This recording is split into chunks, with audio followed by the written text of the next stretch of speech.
It's our temple tradition to honor whoever the spiritual masters that come to the temple. Our chief priest, Sri Narasimhacharya, would like to honor Swamiji before we start the program tonight.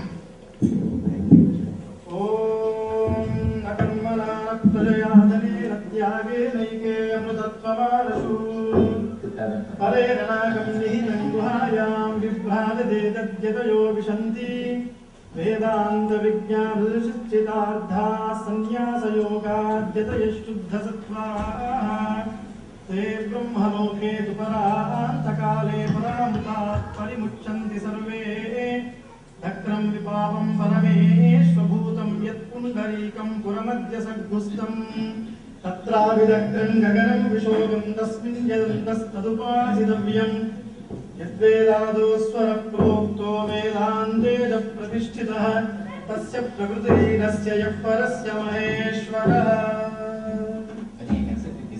Yes. All right. We'll have it for some time. When it comes down, I'll remove it.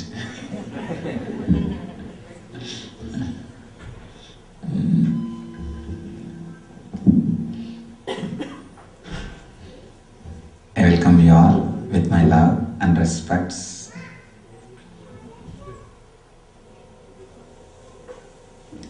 Listen, I am talking to you is today's title. They have given a wonderful title. Listen, I am talking to you.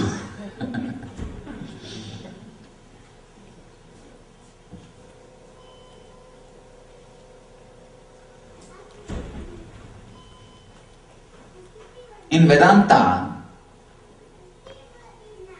in the Eastern spiritual science, the first step for spiritual growth is Shravana. That's a beautiful Sanskrit word. Shravana means listening. Nothing else, just listening.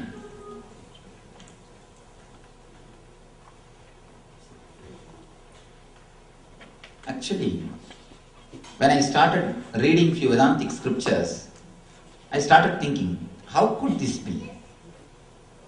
How could a person grow spiritually just by listening? And again, when Buddha starts, he also starts with an idea, right listening. The first thing he says is right listening. And again in the modern day, one of the great enlightened master, J. Krishnamurti, he says, just by listening you can become enlightened, you can achieve the goal. You can realize your potentiality, you can realize your soul just by listening. Again and again, all the masters are insisting on listening.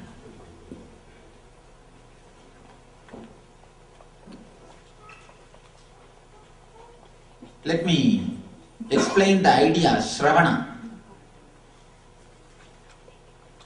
Shravana is not just listening, it is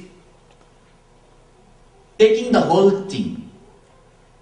We can't translate the idea of Shravana just with the word listening. See, you are listening thousands of things. Now that you are listening, the child is crying also. Somewhere she is crying, creating some sound. You are listening. But you are not taking in. Taking things in is totally different. Listening is totally different. When I say, listen, I am talking to you, I want you to take in or just drink. When Jesus says, drink me, eat me, he means just listen to the words intensely. The intense listening itself can liberate you. And there is a beautiful saying or sutra in a Upanishad. Upanishad means it's a basic scripture for Vedanta, for Eastern religions. All Eastern religions are born out of Upanishad only, whether it is Buddhism or Jainism or Sikhism or Hinduism, everything is born out of Upanishads. Upanishad is the basic scripture out of which everything has come out. Shaivism, Vaishnavism, Hinduism, whatever you think Eastern religions, including Taoism. All Eastern religions are outcome of the Upanishads. The Upanishad, there is a beautiful saying.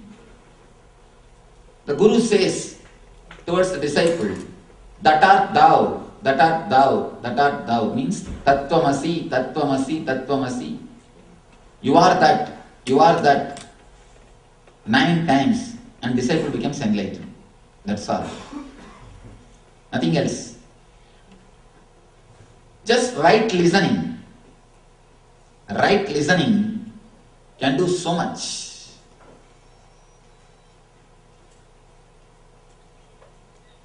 Let me first explain what is wrong listening. Then you will be able to understand what I mean by the word right listening. Only when you understand what is wrong listening, you will be able to understand what is right listening. Listening without inner chattering. If you can just listen without inner chattering, usually when I speak, when you are hearing, just see what all the process you are doing. You will be taking notes. I always tell people, the person who takes notes, he misses the discourse now and after both. I tell you, people ask me, Swamiji, I forget what to do, that is why I am taking notes. See, do you forget your name? When people ask you your name, you don't forget. Because it is a basic thing for your life. Same way, the truth which I am speaking is basic thing for your life. If it is going to help you, it will be in your memory. If you forget, better you forget it. The earlier you forget, better for you. If it is not going to help you, naturally, you will not remember. If you really feel connected towards this truth, you cannot forget.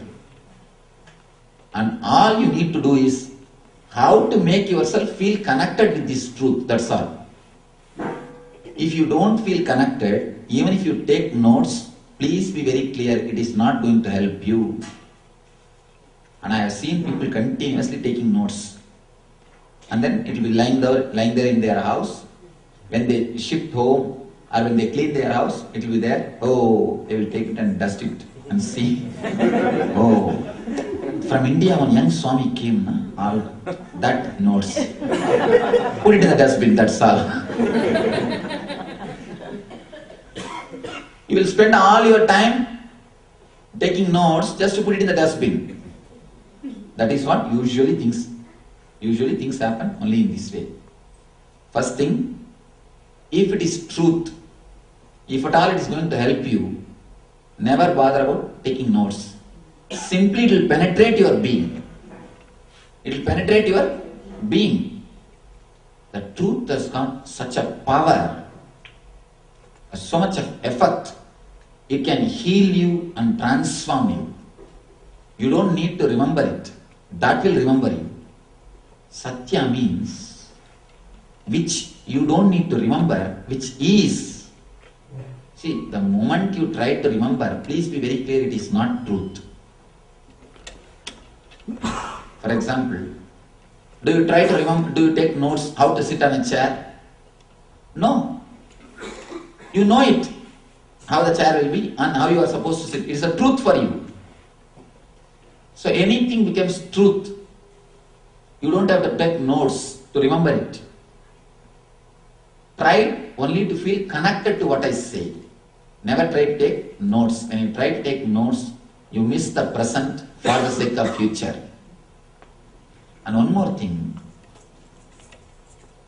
My words are such. It's so powerful. It comes always with energy. The words are not dead words. It is from experience. So if you just allow these words to work on you, that is enough. In the early times, the only sadhana, means the spiritual practice the disciples will do is they will just sit with Guru. Guru will continuously speak. That is why the Upanishad means literally sitting, that's all. It doesn't mean anything else. Sitting.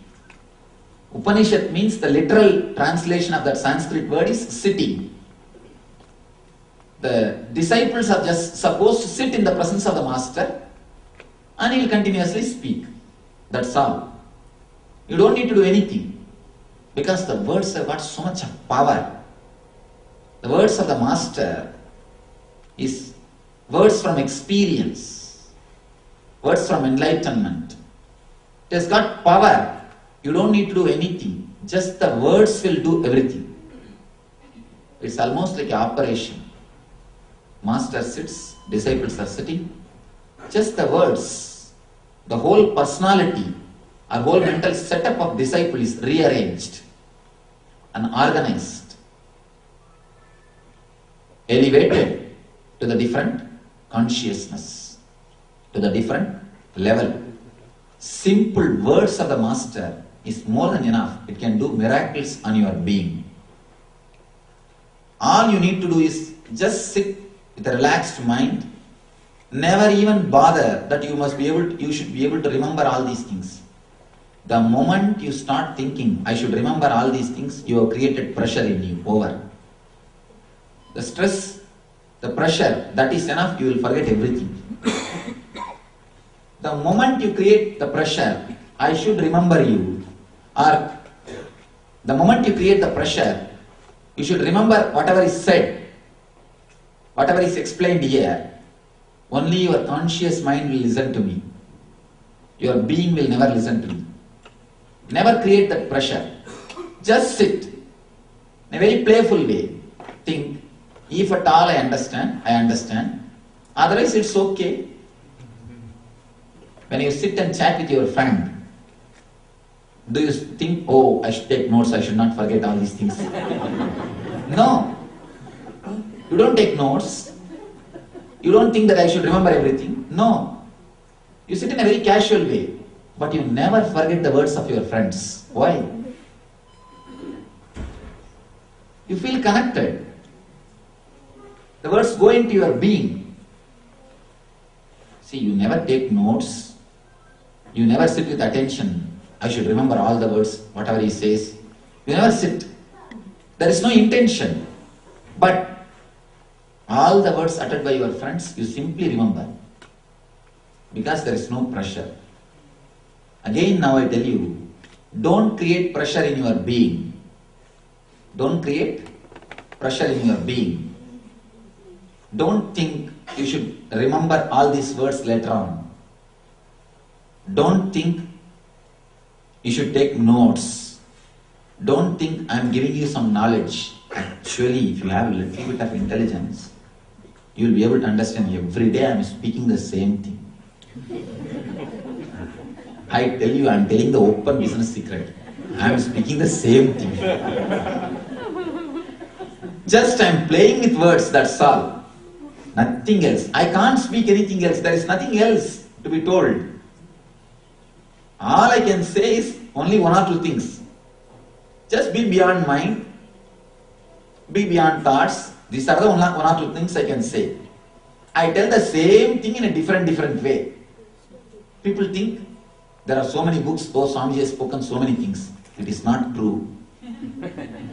I speak only one thing. Same thing I am speaking in a different way. Maybe I change stories, that's all.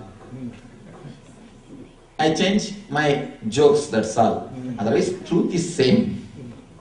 I am speaking the same thing. Not only last 2 years, even if I speak 20 more years, not 20, 40 more years, I speak also, I am going to speak the same thing only. I will be speaking the same thing only. The very words have got tremendous power. First thing, you don't have to think. You don't have to bother. I should remember all these things. If at all you really feel connected, you will not be able to forget it. You will not be able to forget it. Vivekananda says beautifully, if your heart book opens, You don't need any other book. If your heart book doesn't open, no book can help you. If your heart book doesn't open, if your hridaya or if your being doesn't open, no book can help you. If it opens, you don't need any book. Both the way you don't need book. Same way, if your heart feels connected to me, you don't need to take notes. Because whatever I say will simply go into your being, will become your being, will become your life, will become your blood. It will start vibrating in your being. You will not be able to forget. Simply you can't do anything. And try to go against it, you will not be able to go. In our meditation camps, many people after the camp they come and tell me, Swamiji, what have you done to me? I am not able to smoke now. I am not able to drink. I am not able to do what I used to do usually. What has happened to me? I am living in a different way. I tell them simply, I don't tell anything. It's not that I give them instruction. The alchemy process is such, the meditation has got so much of power, and the words of the master is so powerful, simply you can't help it. Simply your whole being will follow. It's like you are put on the track. You can't do anything else. So if at all you feel connected, you don't need to take notes. Because you'll be able to remember everything. If you don't feel connected, again you don't need notes, because notes is not going to help you. If you don't feel connected, even if you take notes and take it to the home, it's not going to help you. Because when the words are heard directly from the master, it has got power behind it. And I tell you one thing, many people try to tell me, Swamiji, why not let me listen your audio CDs, let me listen your DVDs, I won't be able to come to the ASP. Why don't you initiate me as a healer? They want to become healer. They tell me, no, I can't come to the 2 days weekend workshop. I'll just see your DVD and I'll just see your audio CD. Please initiate me. I tell them, still we have not discovered method to give remote control healing initiation. We don't know this remote healing or postal initiation. Only when you sit in front, the words will play. Words will have such an impact on you. It will play such a major role in your transformation, because the words have got power. The words have got energy. When you listen to the audio CD through audio CD or through books, you will understand what I say, but you will not be able to realize what I mean. Understanding what I say is different, realizing what I mean is different. That is why in Sanskrit we use a beautiful word called mantra. Mantra is not a discourse. Whenever it comes from an enlightened person, it is called mantra. When it comes from a normal person, it is called pravachana. Pravachana is different, mantra is different. Whenever anything comes from master, it is called mantra. And one more thing, in mantra, you can't even alter the grammatical mistakes. If the master does some grammar mistakes, you can't alter. It is called arsha prayoga. Even his mistakes are accepted. Whatever language he uses, that is the language. You can't alter even a pronouncing method in mantras, because the very expression has got the power. Very expression has got the power. And one more thing, when you listen to a mantra, you can't have a judging mind. And if you listen without judging mind, whatever you listen will become a mantra for you. If you can just sit and listen without the judging mind, anything can transform your life. Not only my discourse, even a sound of a bamboo can transform your life. I should tell you a beautiful story. In Zen, there is something called Zen koans. The masters call the disciples and give them one word and ask them to meditate on it. It's almost like a puzzle. One small cone. The master will call the disciple and tell the disciple, go and find out what is the sound of one hand clapping. Sound of one hand clapping. How can you create a sound by one hand? The disciple will be asked to meditate on it. This guy, what he can do? He will sit. Whatever answer he comes and gives, he will have a blow, because it will not be right answer. And Zen masters used to beat also. They will not just say, they used to beat.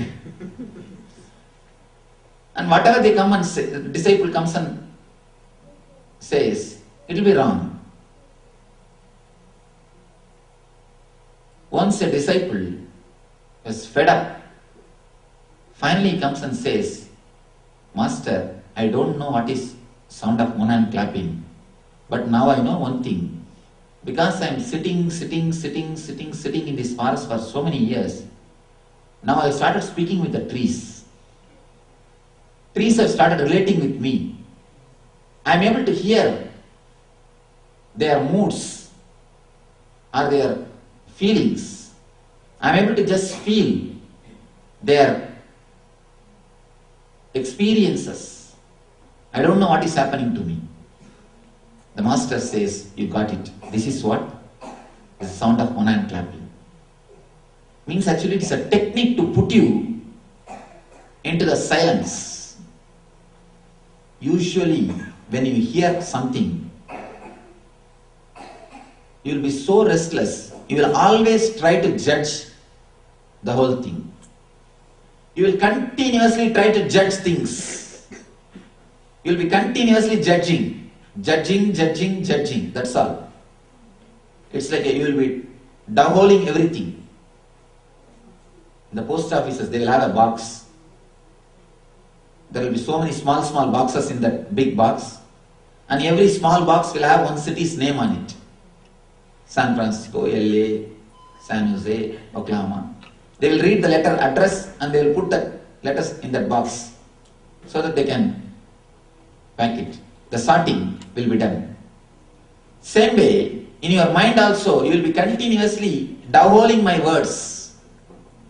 The moment I make some statement, you take this word and you process it and downhole it. Either you put it in the box of acceptance, or okay, he says, let me listen. There are 5-6 boxes. Or let me follow. Or no, this is not going to work. You have so many boxes. You try to downhole my words. The moment you downhole it, you lost the whole thing. You lost the effort. You are not listened. You are not listening. You are doing two processes. One is listening and another one is judging. When I say listen, I am talking to you. I say, don't judge, just listen. Just listen without even judging, without even bothering about understanding it. People come and ask me, Swamiji, I don't know English, can I attend a meditation camp? In India, when I do meditation camp in the regional languages, they ask me, I don't know the particular language, can I attend the program? I tell them, you are the right person to attend. At least you will sit without chattering, inner chattering. You will just sit in front of me. That is all we need. Actually, if you can just sit without having the inner chattering, simply the message can be transmitted. What I want to say will be simply expressed. Whatever I can say, I will be able to express it in silence. In much better way, I will be able to express it in silence than through words. I can't teach in silence Because if I stop talking, you will start talking inside you. There is a beautiful sloka. Shankara sings about Shiva, Dakshinamurti. Chitram Badadaror Mule, Vriddha Sishya Guru Yuva, Gurostu Maunam Vyagyanam, Sishyastu Chinna Samsaya. The translation of this verse is, oh, what a great surprise. A small boy is sitting as a guru, as a master, and all elderly people, his grandfather's age, they are all sitting as a disciple and listening to him under this banyan tree. What great surprise. Just by his silence, he is able to transform the lives. He is able to transmit the ultimate knowledge. People ask me, Swamiji, why don't you also teach in silence? Like Dakshinamurti. Dakshinamurti is the incarnation of Shiva. He is considered to be a very young person who became enlightened. He is a guru of young age. He has become a master in a very young age. All his disciples are very elderly persons. He used to just sit with them and the disciples used to get enlightened. People ask me, Swamiji, why don't you teach through silence? I tell them, I can teach, but you will not be able to listen. If I stop talking, you will start talking inside you. I am continuously talking so that at some time you will feel tired of judging me and drop the judging attitude. That is why I use so much of different techniques. So many different techniques. Such a complicated methods. So that at some time you will feel tired and drop the inner chattering. You will stop judging. You will start listening. The moment you stop judging, you really start listening. The moment you start listening, in that very moment you become enlightened. Jai Krishnamurti says, right listening is God. People go and ask him, Master, please help us to become enlightened. Please give us your grace. He always used to tell, right listening is God. Just listen, that's enough. Listening itself can liberate you. Just the simple listening. You may be thinking, how can it be? We have complicated our whole structure. When you are listening, either you agree with me or you reject what I say. Both the way you are rejecting. Please be very clear, even if you agree with what I say, mentally, you are rejecting in a way. Because the moment you agree with me, you will put me in the agreeing box. You are never going to open that box, that is the problem. You will put me in the agreeing box. You will tell, all right, one more good lecture. Or I have seen some people will be planning. After the lecture, I should go near Swami and tell, Swamiji, you spoke well. As if you have discovered something newly. I spoke well, that I know. I am not sitting and waiting for your certificate. And I always see, when I speak, people will be calculating what they should come and tell me. Just to get my attention. Actually, that is not going to help. I have always seen people planning about what to tell me, and they will miss what I am speaking. After that, they will come and tell me, oh, Swamiji, you spoke so wonderful. I think such a wonderful thing. You spoke beautifully. I just catch them, come, what I spoke, tell me. Oh, that Swamiji, that, you spoke nicely. That and all you don't ask me. I spoke nicely, but they can't say what I spoke. When you continuously judge, even if you agree with me, you may agree, but you will not realize what I say. Listening is an art. It's a wonderful art. It's like open your whole being and relax. Never allow any judgment to happen in your being. Whatever words come, allow these words to penetrate you, that's all. Nothing else is necessary. Allow these words just to penetrate you without judging it. The moment you start judging, you keep me only in the conscious level. You don't let me go into your being level. First thing, creating pressure that you should remember means trying to take notes outside or inside. There is one more thing. You try to take notes inside also sometime. You think, oh, this I should remember and go and tell my friends. Many people, when they sit in my discourse, they will try to remember. They will think, oh, this I should go and tell my wife. This I should go and tell my mother-in-law. This I should go and tell my daughter-in-law. Or they will think, tomorrow I should surely bring her. She should listen to all these things. Please be very clear, I am talking to you. Listen, I am talking to you. The moment you decide, I will go and tell this to this person, that person, you have stopped that present moment. You have stopped listening. You escape from that present moment. You are not listening anymore.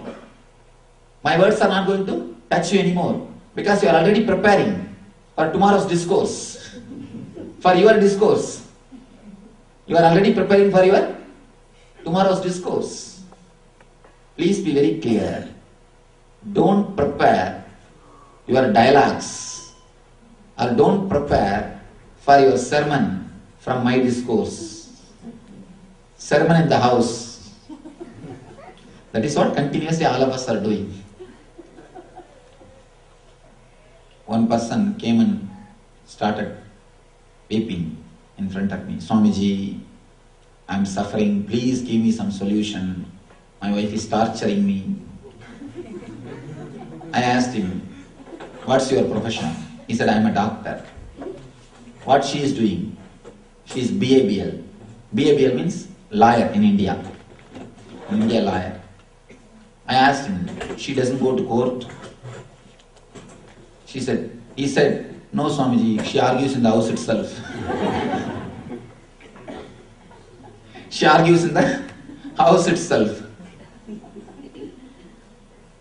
Don't prepare statements and stories to support your argument in the house. Most of the time, we pick up all these ideas and start thinking, next time I should tell this to my friends. Next time, I should tell all these things to my brother or my wife, my son, all these things. When you start preparing for your lecture, you miss my lecture. You miss the effect. You may have the meaning, but you will miss the effect. Two things. You may have what I mean, but you will not have what is. It's like in Sanskrit, that is what they call it in a two-way. One is the linguistic and phonetic part. Linguistic part is understanding the meaning.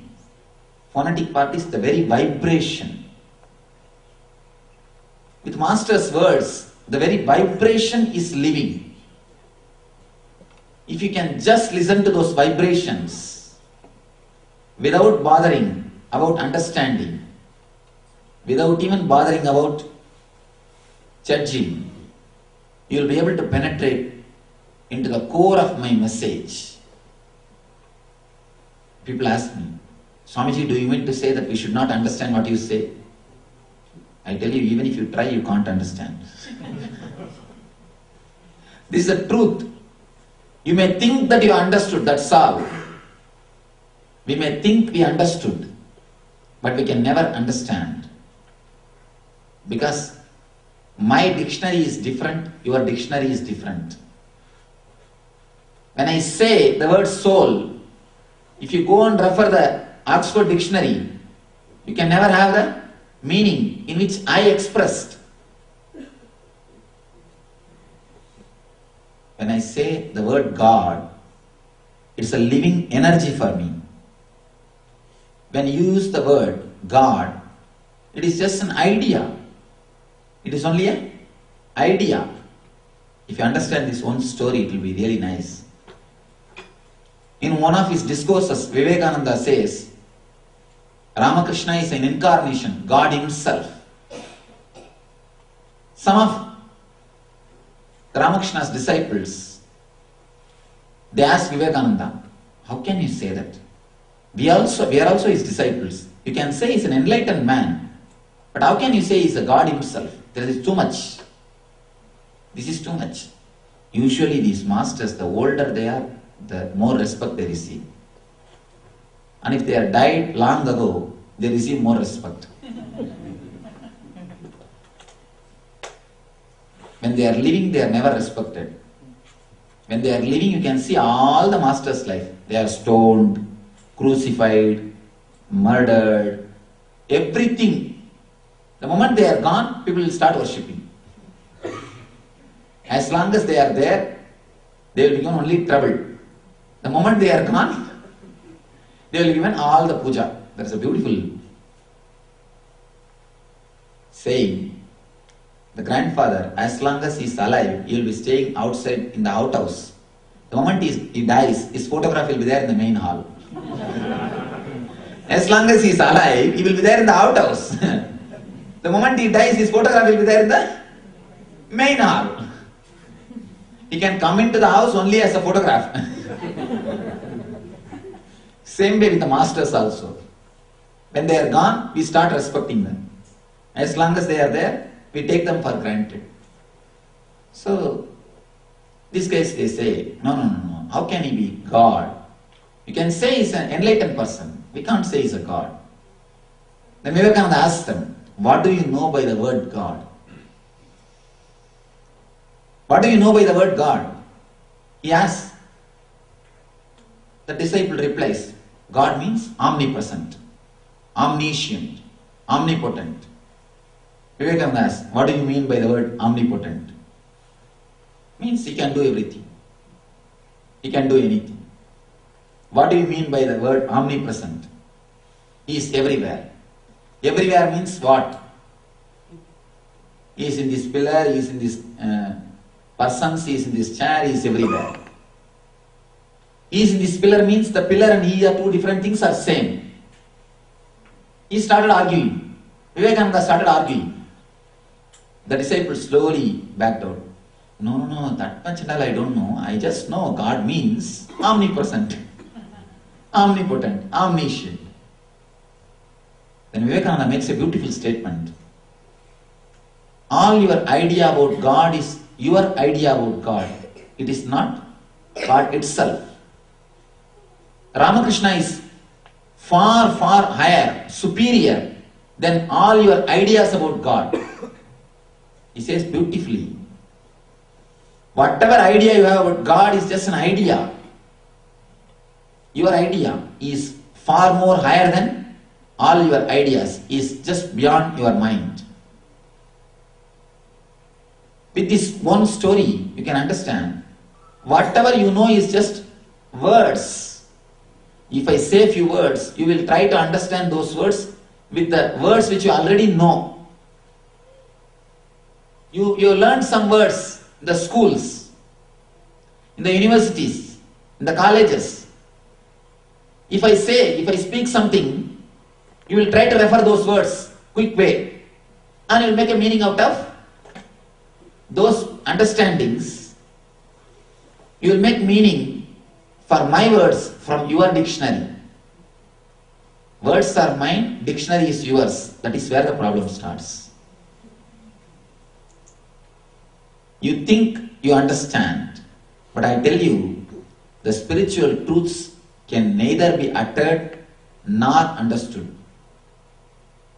I am continuously speaking not to make you understand what is truth, but to make your inner chattering tired, so that you will feel little tired and stop judging. That is the reason continuously I am speaking day in and day out. There is not even a single day I don't give a discourse. It's like my food. Every day I am speaking. In last 2 years, they have recorded 3,000 DVDs. 3,000 different discourses they have recorded in last 2 years. I don't know how I spoke. Continuously things are happening. I am speaking not to make somebody understand what is truth, but to make them understand only when you drop your inner chattering, you can realize or experience what is truth. When I say listen, I am talking to you. I mean just listen. Neither try to take notes in the notebooks or in the mind. Taking notes in the mind means thinking. Let me go and repeat this to my husband, to my wife. She should learn all these things. In my meditation camps, I always tell people, husband, wives or relatives should not next to each other. Should not sit next to each other. Because if I support the husbands, immediately they will turn towards wife. Listen. If I support the wives, the wives will listen. How many times I told you?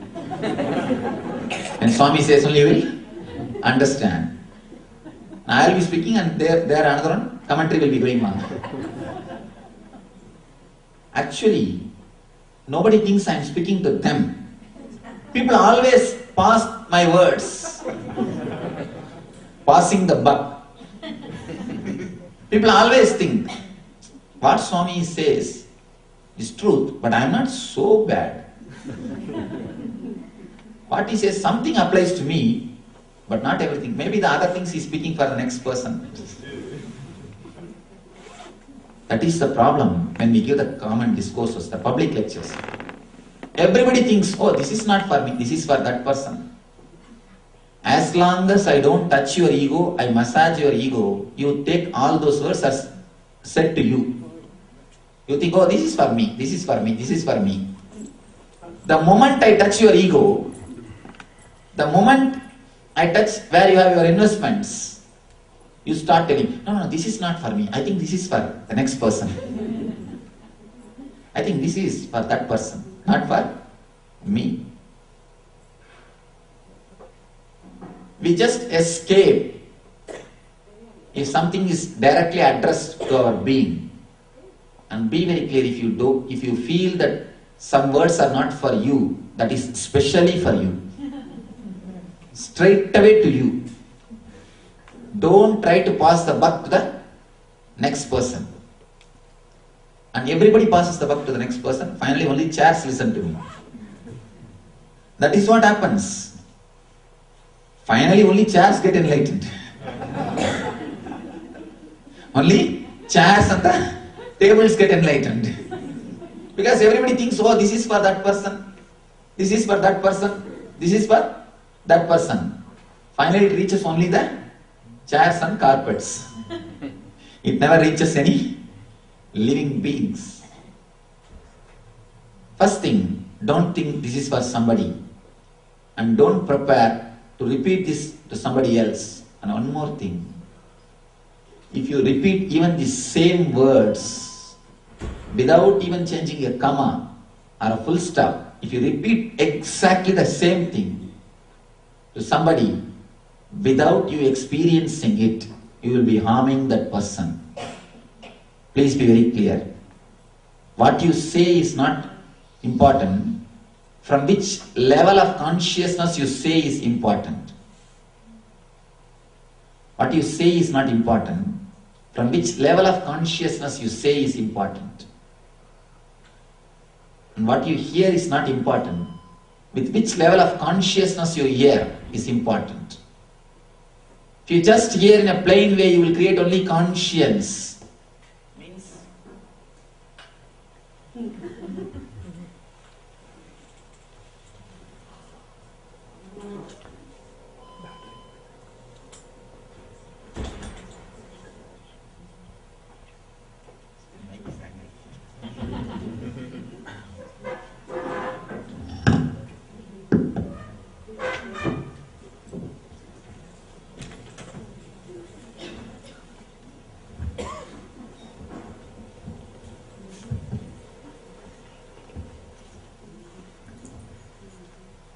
Usually, this used to be one of the nice technique to stop the speaker speaking. In India, people don't get usually the stage. The moment they get, they don't stop speaking.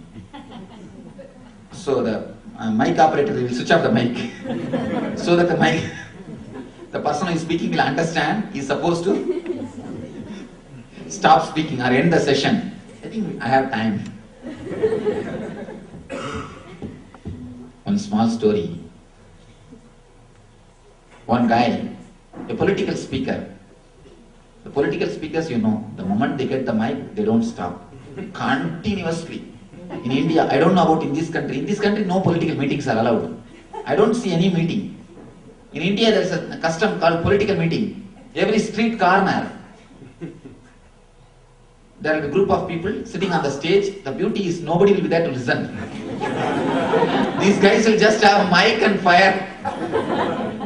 Nobody will be there to listen. These guys blah blah blah blah blah. They go on. So some political meeting. One guy got the mic. Somebody got the mic and went on and on and on. Slowly people started leaving. Almost everybody left. Even then this guy is not ready to stop. Only one person was sitting. Only one. Everybody left. Then finally he finished the lecture and told, "I am so happy that you sat till the end." The guy said, "No, I am the owner of the mic."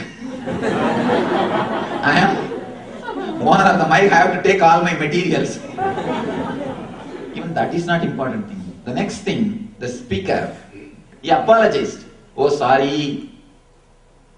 I don't know the time. You should have put on clock. I don't know the time is, what is time? That is the reason I went on. I don't know what I'm supposed to finish. And there is no clock." The guy who is arranging, the organizer, he said, "Of course, there was no clock, but there was a calendar." There may not be a clock, but there was a calendar. Sometimes people don't stop, so I don't know whether it is a technique or shit. Switching off the mic is technique. Ran out of batteries. Okay. I just wanted to verify. Why to take chance?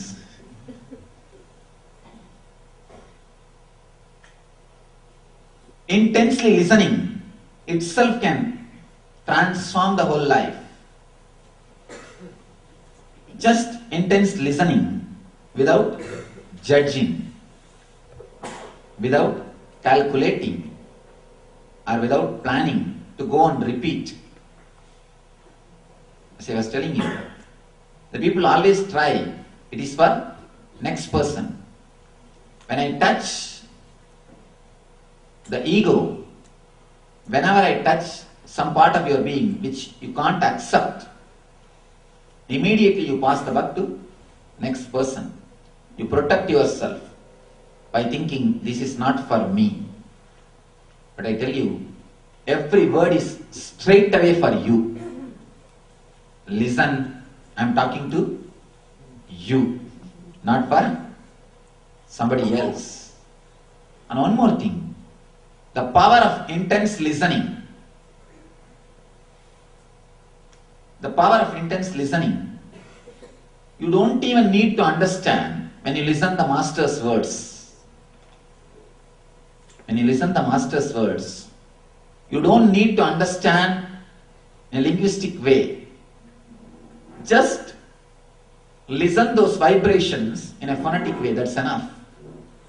Allow that vibrations to work on you. Allow that vibrations to penetrate you. If you try to understand a linguistic way, you will get only more and more informations. Knowledge, dangerous. Be very clear. Knowledge is very dangerous if you are not able to digest it. Knowledge is very dangerous when you are not able to digest it. It gives you so much of power. We start misusing it or abusing it. Not only on others, on us, ourselves. We start disturbing ourselves. apart from disturbing others, we start disturbing ourselves. The right listening, instead of acquiring knowledge, you will start acquiring experience. There is a two thing called communion and communication. Communication is just verbal. You try to understand, judge, hold the words. It is just verbal, head to head. That can happen in the normal lectures. But when you sit with masters, something more than communication happens, what we call communion. Your being starts realizing, your being starts experiencing. When you don't bother even to understand the meaning, you simply start experiencing it. The more you stop doing all these things, taking notes or planning to go and repeat this to somebody else, or judging the words, judging these concepts, whether it is right or wrong, I tell you, there can be no such thing as right concept on the planet Earth. Who is there to judge? Tell me. Whatever you feel as right, you go, you express, that's all. The moment you express with words, it becomes lie. Because always it is question of anything expressed with words. You can argue about it. You can question about it.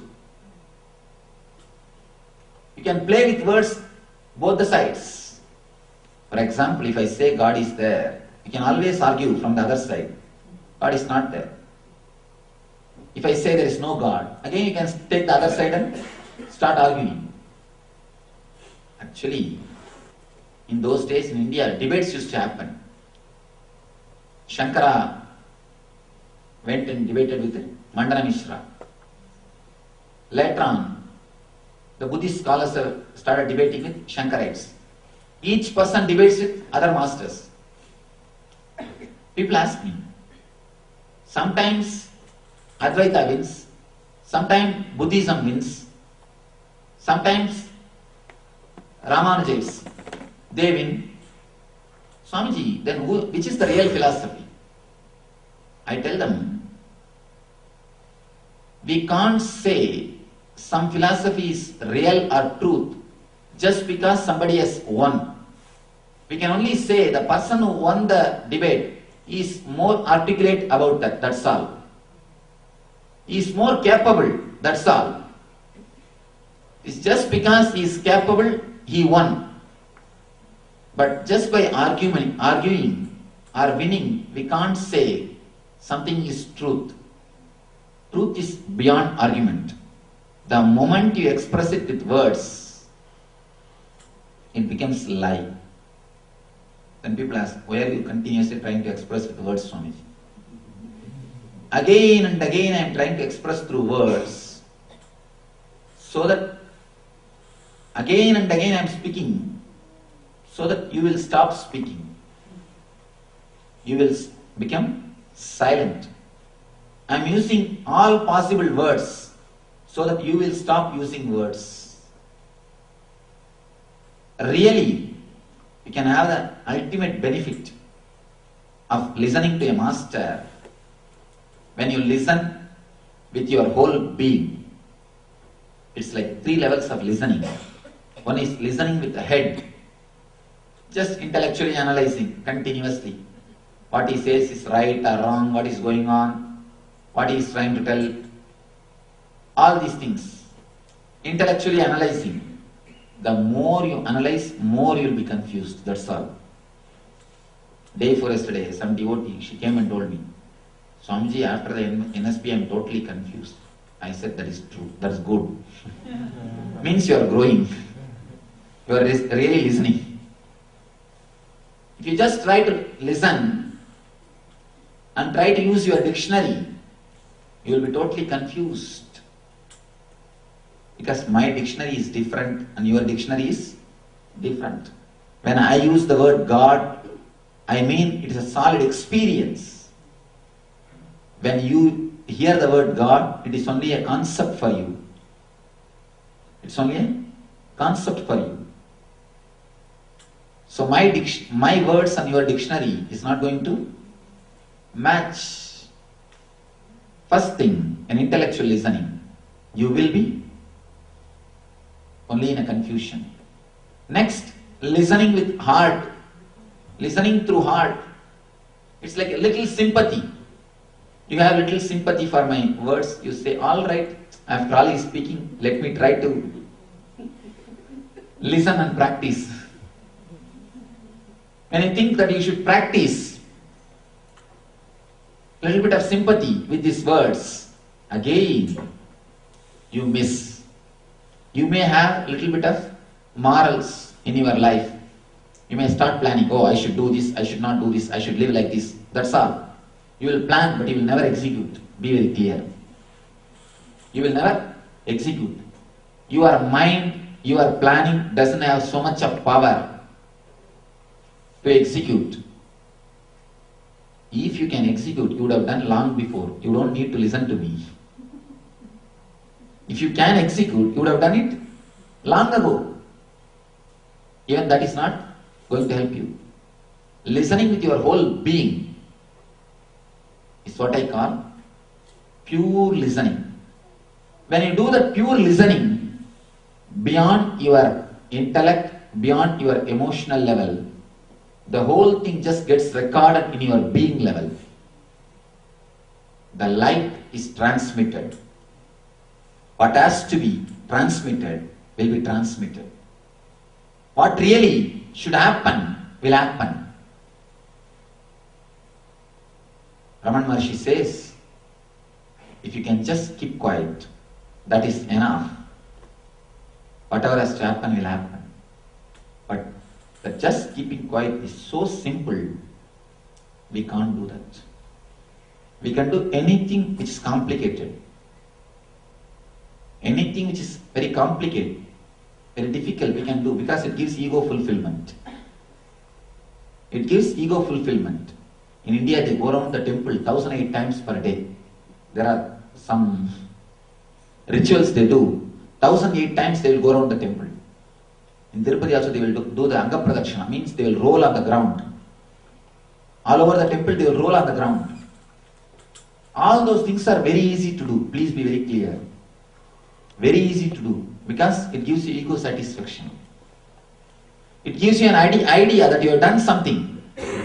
But when you are asked to just keep quiet, there the trouble starts. It's such a simple thing. That is why it is so difficult. Because it is so simple, it is so difficult. If you can just listen without any inner chattering, your whole being will be transformed. That's enough. Nothing else needs to be done. Neither calculate, I should go and practice this, nor think, I'll meditate and realize this. Don't postpone. Don't even think you are supposed to do something after this discourse. No. Just relax and be here. Allow these words to penetrate you without even bothering about the meaning or analyzing it. If you can relax that much, that is enough. Your whole being can be transformed. It can enter into a new dimension. It can enter into a new consciousness. What I call that silence, the ultimate silence, will simply start happening in you. The ultimate silence is what I call enlightenment. If you can allow that ultimate silence to penetrate you without your inner chattering, continuously judging these words, what has to happen will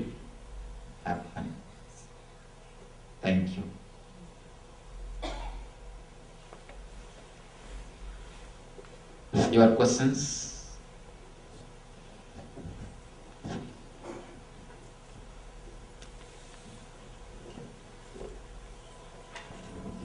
We'll spend few minutes with your questions. Sure.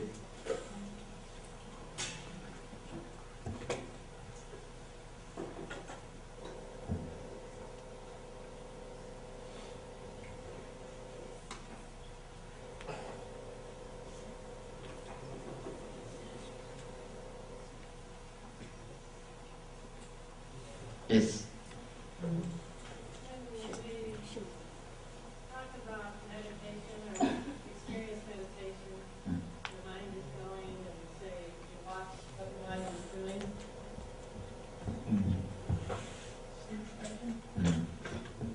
I said, when we talk about meditation and we say the mind is going, and we're supposed to just watch and observe that, what part of us is doing the observing? Observe the observer, that's all. You can't even say who is observing or what part of you is observing. As on now, you have two parts. But when you start deeply observing, it will become only one part, who is observing, that's all. It will disappear. The observer, observing, observed. All the three will disappear into one. That you can't, you can neither call it as observer or nor call it as observed. It is something beyond observing. So we can't name. If we start naming, it will be absurd.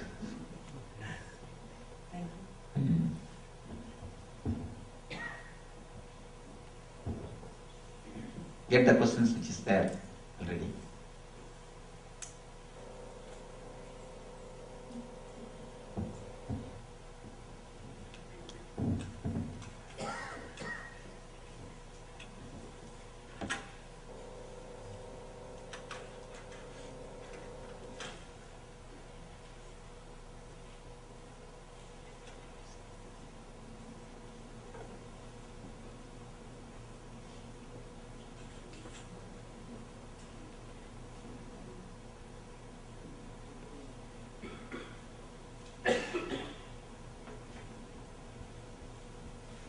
Somebody is asking about his meditation experience. It's a personal question. You can come to me when you come for darshan. At that time you can ask me. I'll try to answer. All the public questions I'll answer. Personal questions you can come near me. That time you can ask.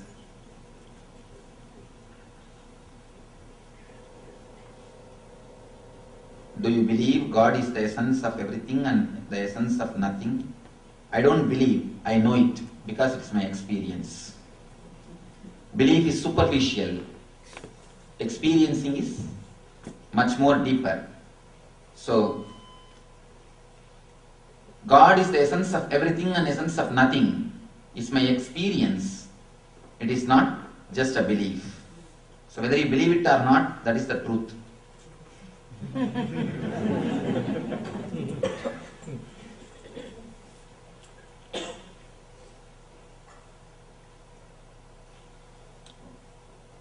Please tell me the most easy to understand simple basic book, CD or DVD.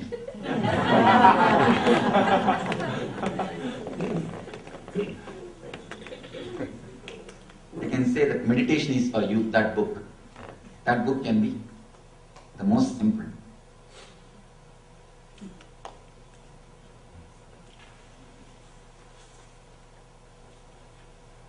It's again a personal question. Am I on the correct spiritual path for me? So it's a personal question. Please come when you come for darshan and ask me this question. I'll tell you, because I don't even know who is this. Here even the name is not written. How can one stay happy when all the news about family members? I don't know, he has written something I am not able to read. For example, the young family member is hospitalized. So it's again a personal thing. Please come and ask me when you come for darshan.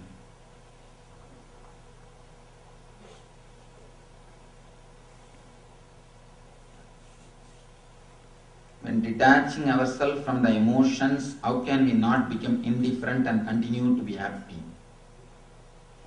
When you really detach yourself from the emotions, you will start radiating the ultimate emotion, bliss. You will start radiating energy. If you are radiating happiness only based on emotion, please be very clear, it is superficial, only skin deep.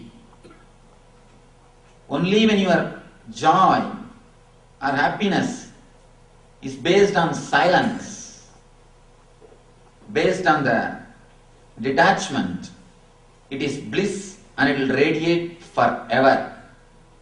It will radiate forever. Anything based on some reason cannot radiate forever. In Sanskrit we have beautiful two words, santosha. Santosha means happening because of something touching you. Ananda means happening here forever, which will never be reduced, which will never come down. So Ananda is different, Santosha is different. Santosha is just happiness, which happens due to attachment and all these things. Ananda is something beyond, which happens to you from the silence.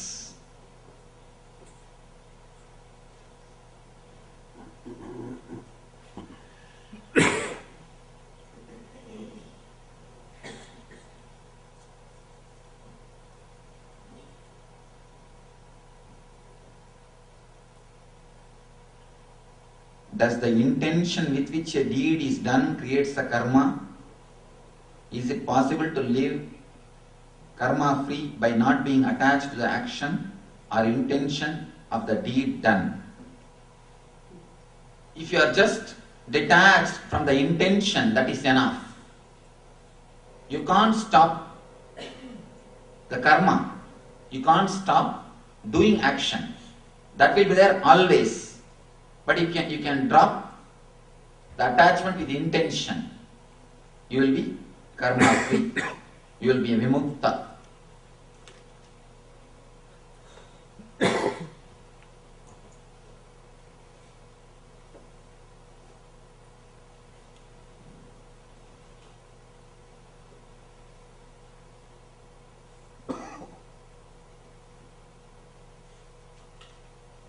Nice question. Dear Swamiji, please explain the Guru-disciple relationship.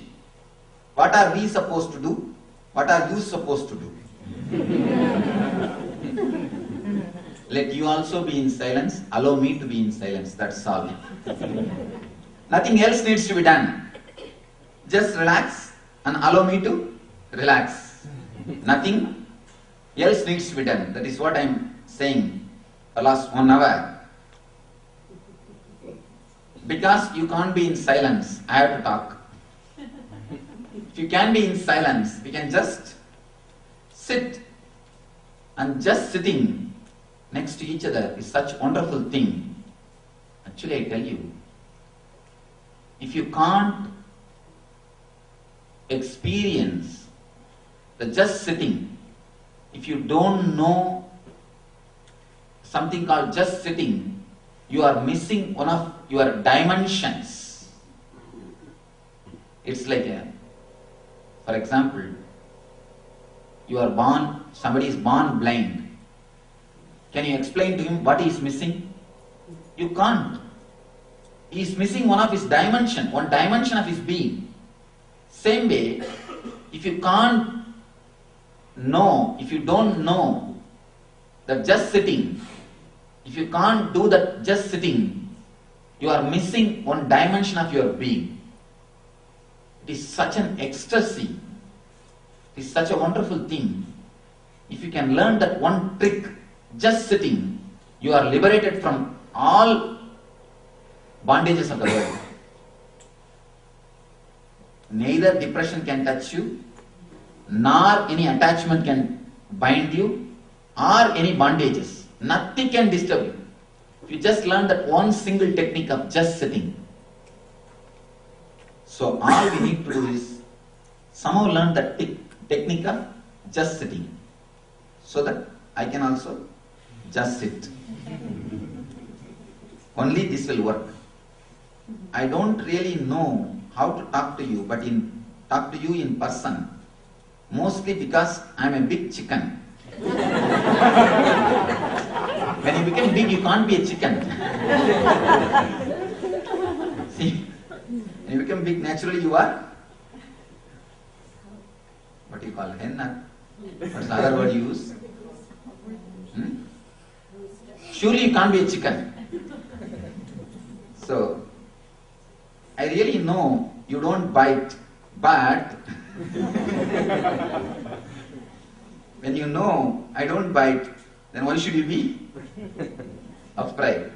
You can talk to me in person. Nothing wrong. May I know who is this questioner? Oh, thank you. Thank you. Nice question.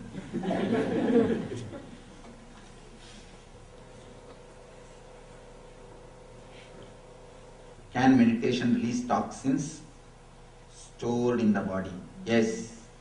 Surely it can release, and it can help you not to accumulate.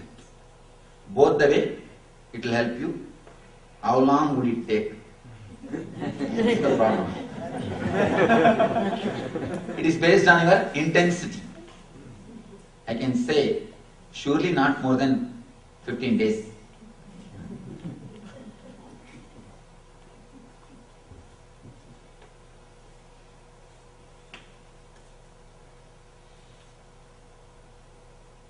Atman, Hindu belief as opposed to Buddhist belief.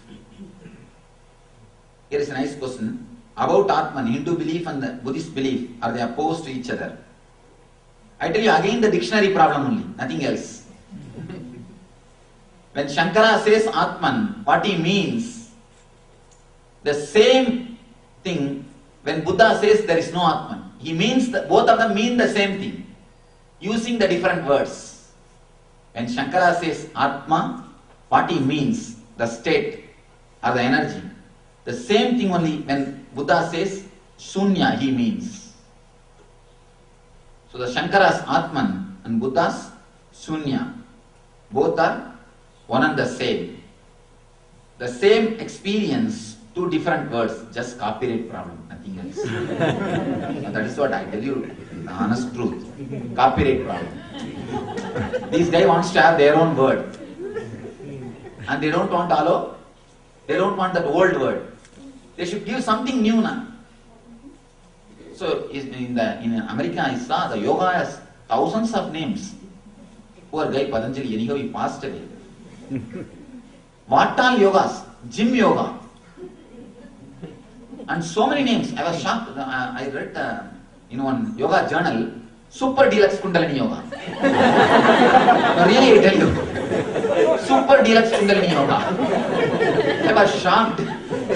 I prayed to Patanjali, oh Patanjali, it is nice you left the world long ago, otherwise this guys would have forced you to commit suicide. And what all advertisement?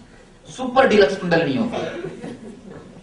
And so many advertisements. I was shocked to see all those advertisements. These are all just copyright. And below I see the SM, TM, service mark, trademark. Just to have your own trademark, copyright, you create new word. Just like that, in those days also, these guys have created new words. Otherwise, to tell you honestly, the experience is one. What Ramanuja calls as Vishnu, what Madhva calls as God, what Shankara calls as Atman, or what Upanishad says as a Brahman, or what Buddha says as Anatta. Anatta means the Sunyatva. Sunyatva, or what Jesus says God the Father. All these experiences are just one and the same. The whole thing is just copyright problem. Let you don't get caught in the copyright problem. That is what all I wanted to say is, please don't be caught in the copyright problems. That is where the whole conflict starts. It's like, 4 guys are going towards a lake to drink water. Before entering into the lake, one guy starts shouting, oh, inside the lake we will get a pani. Pani means in Hindi water. The other guy says, no, we will get only water. My grandfather told me only water is there. The other guy says, no, it is Neelu in Telugu. The other guy says, no, it is Tanni in Tamil. All these four guys starts fighting. One guy says, hey, my grandfather only created this lake. He told me only it is water. The other guy says, my father used to go there every day. He told me it is a water.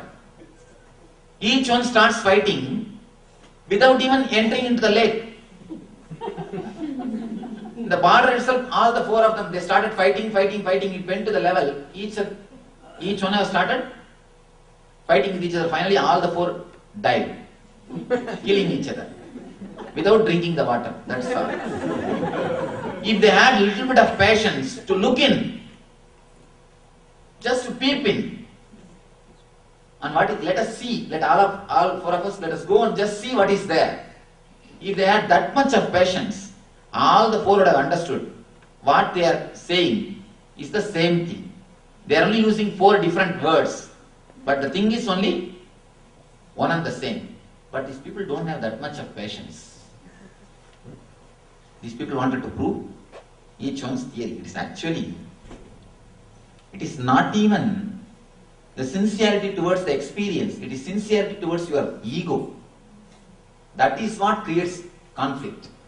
Many people come and ask me, Swamiji, I go to that guru, I am devoted to that master, can I come to your discourse? I say, why not? Why you can't? This is not like a shop. If you go to that shop, don't come to my shop. If you go to this shop, don't come to my shop. Nothing like that. It's not a shop. And I always tell people, not only I tell you can go, I encourage it. You must go wherever you can. Pluck flowers from all the garden and make a beautiful bouquet and have it for yourself. And one more thing, it is all our ego conflict. It is not even guru conflict, it is our ego conflict.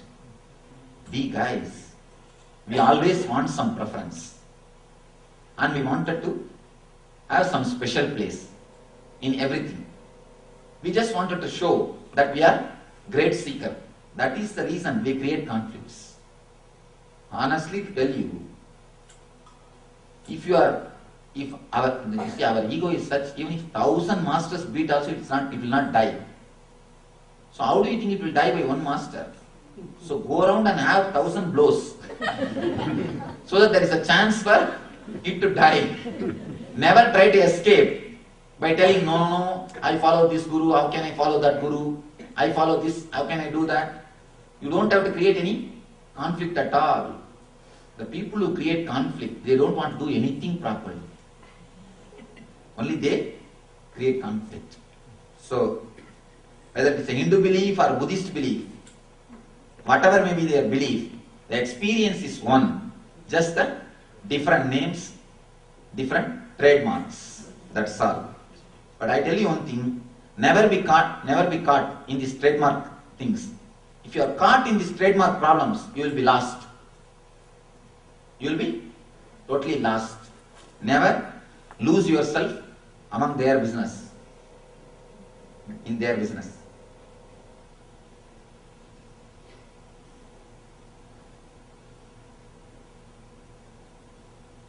Swamiji, what do you see when you look at us?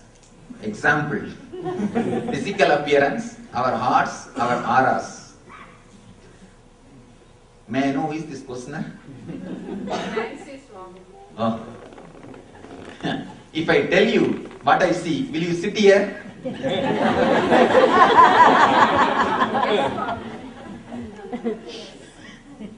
That's a big problem. And actually, I don't see your mind at all. You can be safe. Please be very clear. I don't read your thoughts. I don't see your mind. Because it's something like privacy. So you can be sure I never see your thoughts or anything. Only when people voluntarily ask me, please Swamiji, guide me in for some time, in some situation or some solution. If I hold your hand, then you can understand I am seeing your thoughts. Otherwise, I never see your thoughts or anything. You can feel safe. But actually, she wants Oh. Of course, when you intensely feel that you want me to see, then naturally you open up. And when you open up, I don't even have to see. Whatever has to be healed will be healed. That's all. That intensity itself is enough. What's the best way to deal resistance or lack of discipline with the meditation practice? This is a wonderful question.